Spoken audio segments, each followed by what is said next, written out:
through when the growth look good on you. Best believe they wanna screw now. I've been trying to climb, devil threw me in the dark. Baby, don't be insecure, you can still go make a mark like blow. Could never let them drain my soul now. Blow. Table turning like doorknobs, wow. Blow. I think I'm about to set sail. I'm a walking, living legend, walking with my chest out. Life keep dealing me cards, I keep fitting in love.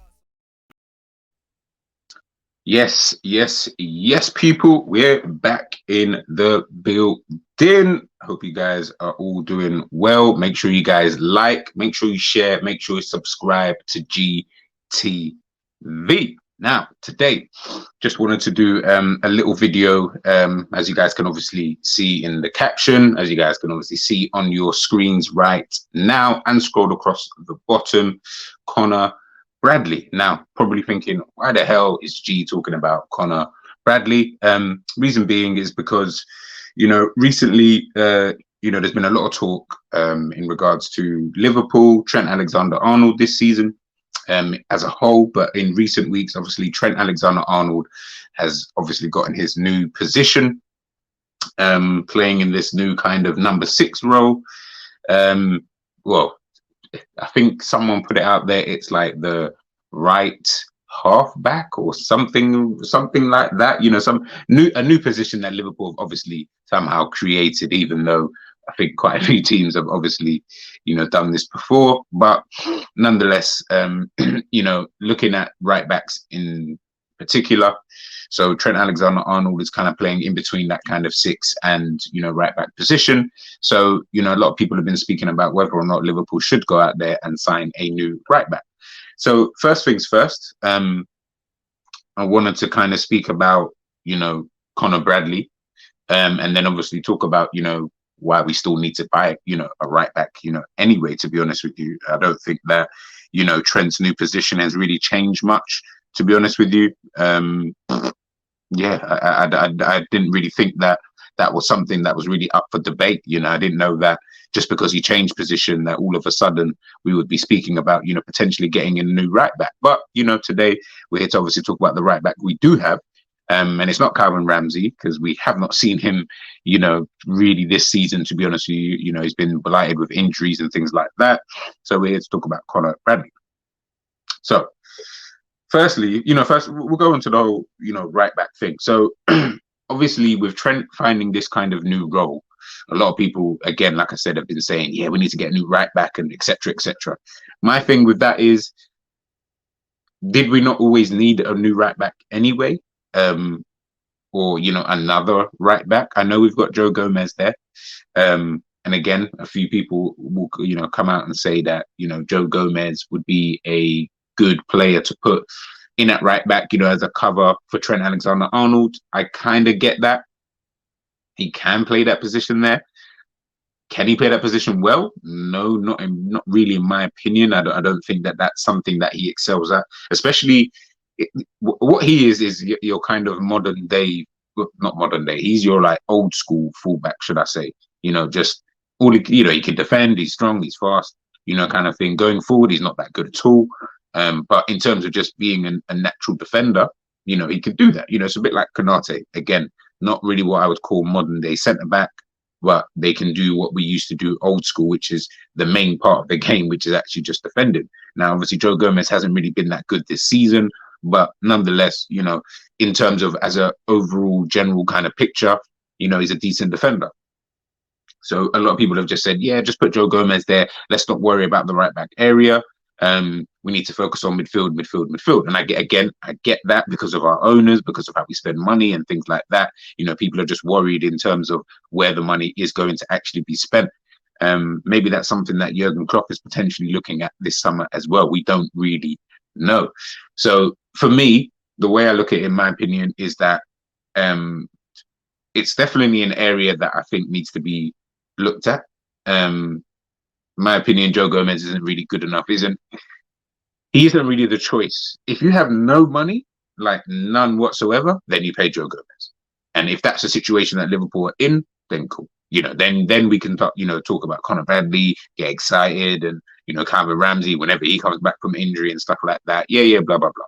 But if you're a team that's serious, which I would like to think Liverpool are, if you are a team that's serious, I personally would be looking at potentially trying to get in a new right back, a right back that can actually battle with Trent Alexander-Arnold. I don't want an understudy. Trent is the understudy. To be honest with you, he's young enough to be an understudy. I don't think. I mean, unless there's like a really brilliant young right back out there, which I don't think either Conor Bradley or Calvin Ramsey are at this current moment in time. Again, that might change. They might come in and play fantastically well and all these kind of various different things. I'm just talking about from what I see right now.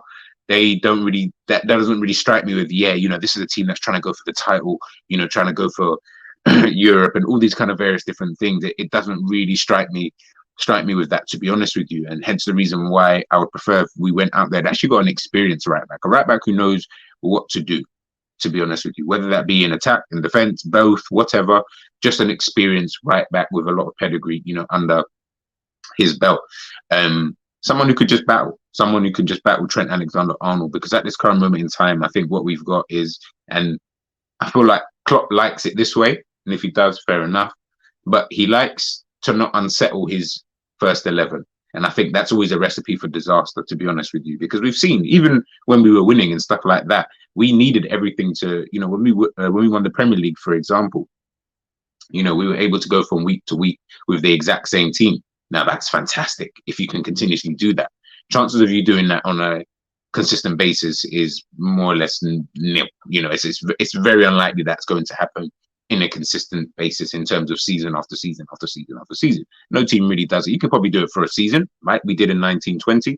Hence probably the reason why I felt we were so strong, because we were probably the only team in the Premier League who were able to continuously put out our strongest team. Manchester City, the Chelseas, the Arsenal, the Man Uniteds, they weren't able to really do that. Hence the reason why you saw there was such a gulf in points, you know, between us and everybody else, you know, because they just, injuries and things like that, we wasn't getting any. So if you're not getting any injuries and you're able to play your first 11 more or less every single week, you know, you're going to be good to go.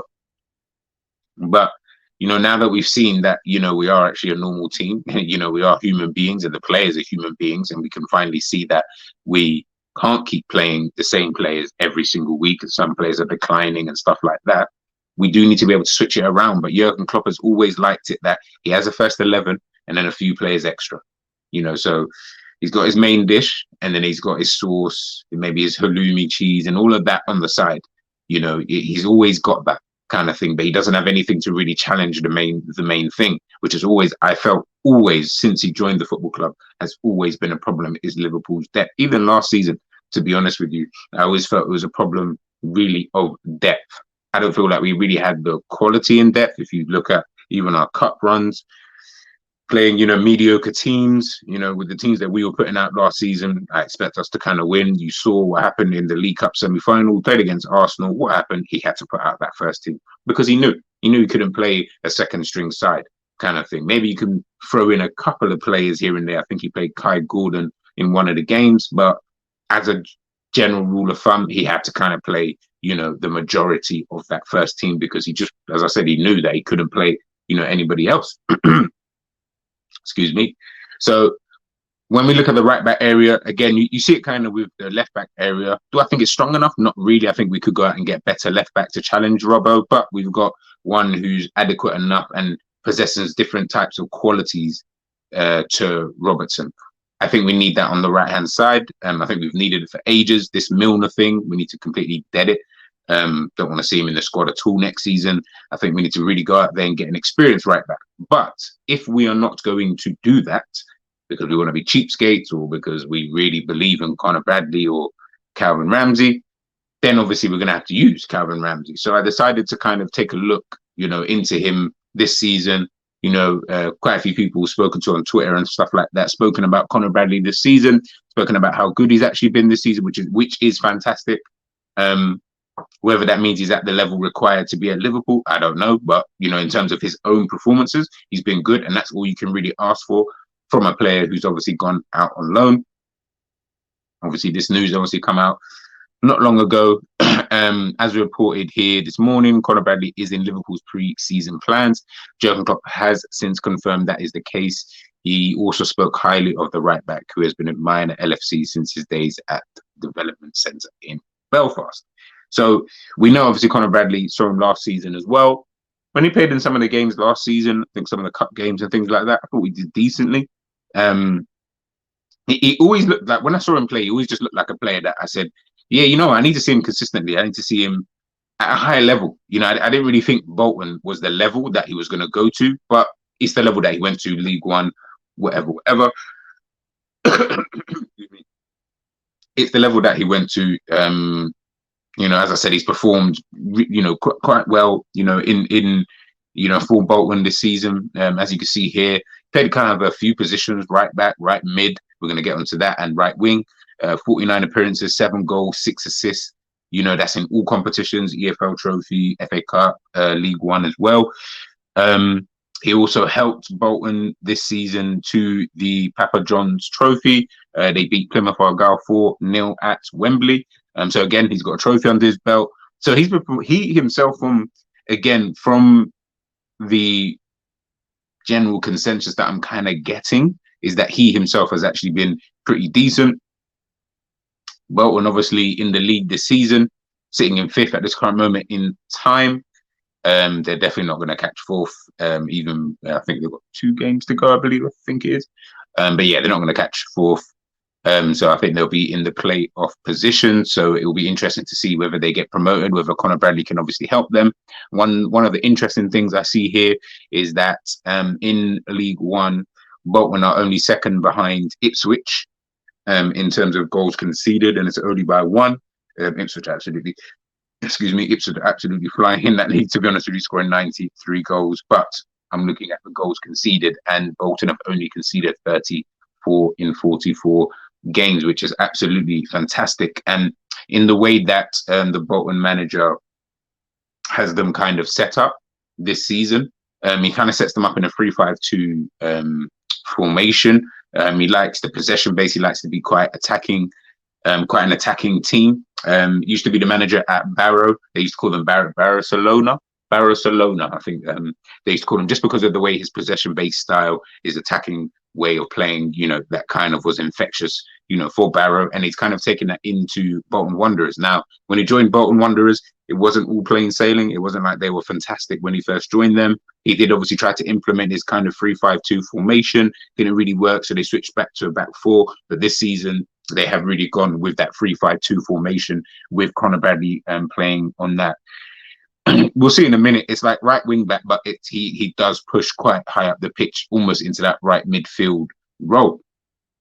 And when you see it here in kind of, shall we take a look at their formation? As I said, 3-5, 3-4-1-2 is how they've got it up here, but 3-5-2, 3-4-1-2, however you want to kind of put it. But with Conor Bradley, who is basically playing, as I said, as that right midfielder. This is his season heat map. Let me take the banner off for you guys.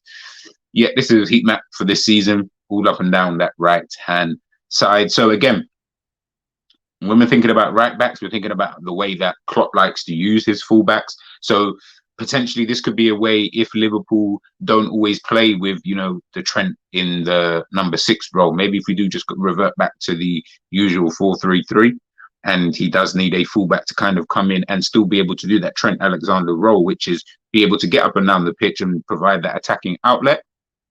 Conor Bradley, in terms of what he's doing at Bolton, he's seemingly able to do that. Again, whether he's able to do it at this level, does remain to be seen. But the fact that he is showing that he's capable of doing so, it then means he able to then translate that onto, obviously, this kind of level. And I keep using this level, because there is levels to this, regardless of what you do in the lower leagues, regardless of what you do for the youth teams and all of that kind of stuff. We've seen it with so many different types of players. You saw it with like an Eddie Nketiah. You saw it with like a Balogun, who's now obviously on loan in France, ripping it up, absolutely ripping it. Ryan Brewster, ripping it up for the youth teams, under 21s, under 23s, under 18s, under 19s. They absolutely rip it up. As soon as they get into men's football, different ball game.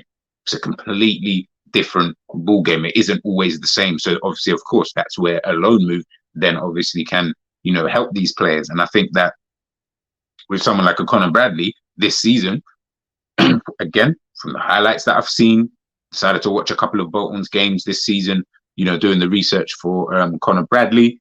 To be honest, I really like the way that Bolton actually set up in this 3-4-1-2 formation, to be honest with you, because they give quite a lot of onus on their fullbacks to kind of get as high as possible up the pitch. If you see here, this is when obviously they're defending.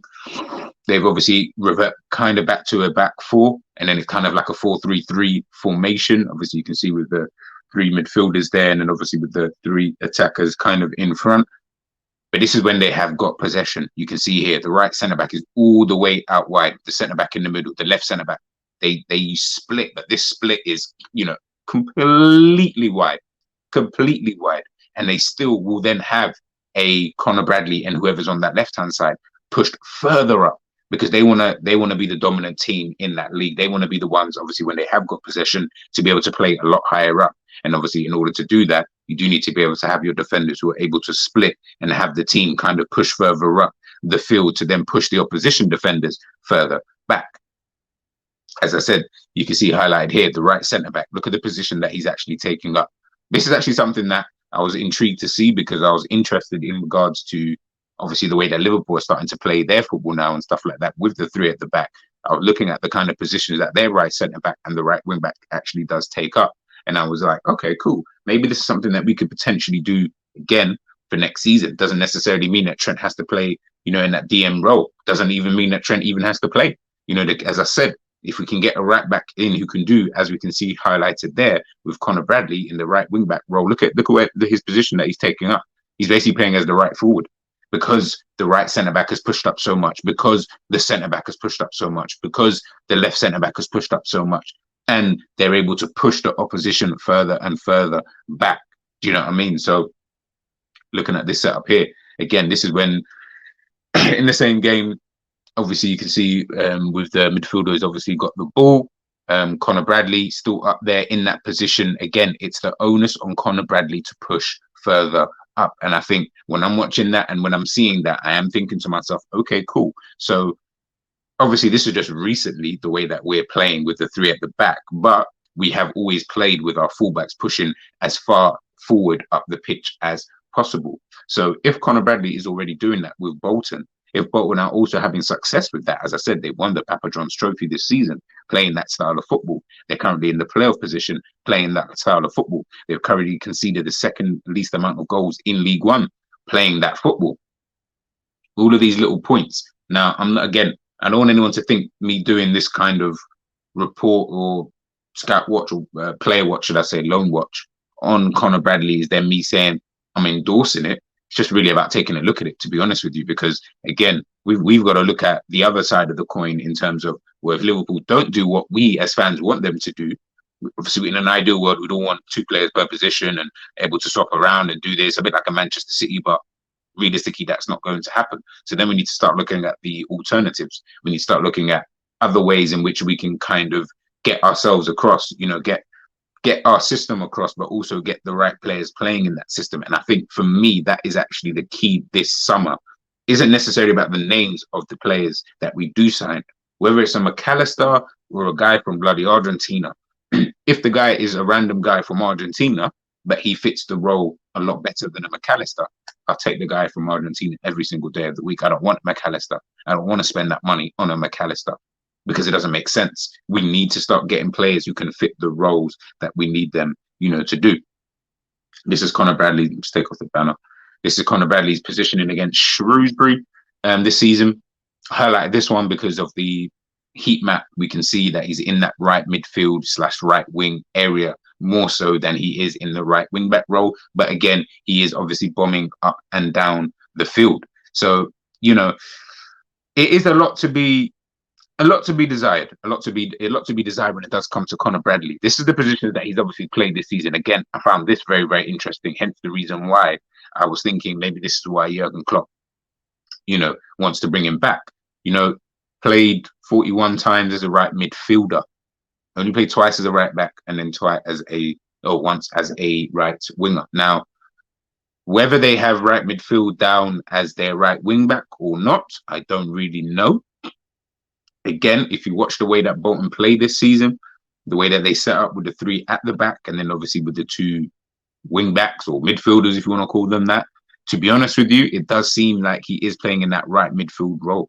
And if that is the case, then are we getting another defender, or do we have another defender on our books who's more used to the attacking side of the game as opposed to the defending side of the game? Is he going to be able to get back? Now, obviously, Bolton's defensive record maybe tells you that he can potentially get back. And if you look at his stats playing in that right midfield role, 6 goals and 5 assists in 41 appearances, that's 11 goals and assists. You know, that's fantastic. That is fantastic for someone like Conor Bradley to have those kind of numbers, to be honest with you. And I'm not balking at those numbers. I'm actually quite happy, you know, that someone in that position is able to get, you know, these kind of numbers. I'm actually probably more happy that he's getting more goals than assists, because that tells me that he's someone who, put him in the right area, he could probably finish. You know, he seems to be in the right place at the right time. You know, he's what we probably call a marauding, you know, wing back, if you want to call him that for the sake of it. You know, marauding wing back. Got a good cross on him. His football IQ does seem pretty decent as well. So, you know, he does tick a few of the boxes that we do need for someone to potentially play in that position if we are going to go with that 4 at the back. Whether if we do the formation that we've obviously been doing with Trent obviously coming in to the 6, then no, I don't think Conor Bradley can do that. I don't think that that's where his strength lies. His strength lies out wide. Hence the reason why I then think, okay, maybe that might be something that we could potentially look at come the summer. But again, that's for you guys to kind of decide. Do you guys think, you know, maybe you haven't watched Conor Bradley this season? I hadn't watched him until I'd done this video, to be honest with you. You know, I decided to just kind of take a look at him to just see, because so many people kept talking about him. But again, it's like, I take it with a pinch of salt. He's at Bolton. So I've got to then remember that at the same time as then remembering, okay, well, he is doing well on loan. And that's all you want from your loan players, is when they go out on loan, are you doing well? Are you doing what's required? Are you getting enough football? Are you getting enough game time? You know, kind of thing. How do you deal with adversity? You know, all these kind of different things. We've heard quite a lot about Tyler Morton, and I might do a little video, you know, on him as well. You know, taking a look at Tyler Morton's time at Blackburn. You know, hearing about how he deals with the adversity and things like that. You know, all of these little things, they add up. So is he then going to be able to then come back into the first team? And remember, this is a team who's supposed to be, as I said previously, fighting for honours, you know, fighting for the big trophies and things like that. Is this a player that we can potentially rely on for next season? Ultimately, Jurgen Klopp thinks that this is someone he definitely wants to take a look at, as obviously put out here. You know, he's going to be in our preseason plans. Last preseason, he did pretty well. So, you know, it's a who knows and a wait and see kind of thing. But as I said before, you know, Conor Bradley, he is doing okay. You know, I see it again. I'll say it again. Should I say 49 appearances, 7 goals, 6 assists. You know, you can't really ask for that much more from a player who's obviously out on loan and is doing pretty well at his loan club. But, you know, we'll wait and see. But I'm going to wrap it up there for you guys. Let me know in the comments, for those who have obviously watched Conor Bradley this season. Bolton fans, if you are watching this, please let me know in the comments. What do you guys think, you know, of Conor Bradley this season? You know, has he done well for your team? Are you pleased with the fact that he's been doing so well? If you guys get promoted, would you like to see him back on loan, you know, at Bolton? Whether that's going to happen or not, I don't know. But would you like to see him, you know, on loan at Bolton next season? Yeah, let me know in the comments. I'd really love to hear from some Bolton fans, especially, and also Liverpool fans. Let me know what you guys think of Conor Bradley and the whole right back situation. Does Liverpool need to, or do Liverpool need to sign another right back, or are we fine to go into next season, you know, with Conor Bradley and Calvin Ramsey potentially going to be understudies to Trent Alexander-Arnold? But guys, please make sure you like, make sure you share, make sure you subscribe to the channel. Make sure you obviously head over to Jerry James Show as well. As I like to say on all my shows, as I like to say as a general rule of thumb, guys, make sure you have a good week, good weekend. I'm G. That's the long watch done and dusted, and I am out.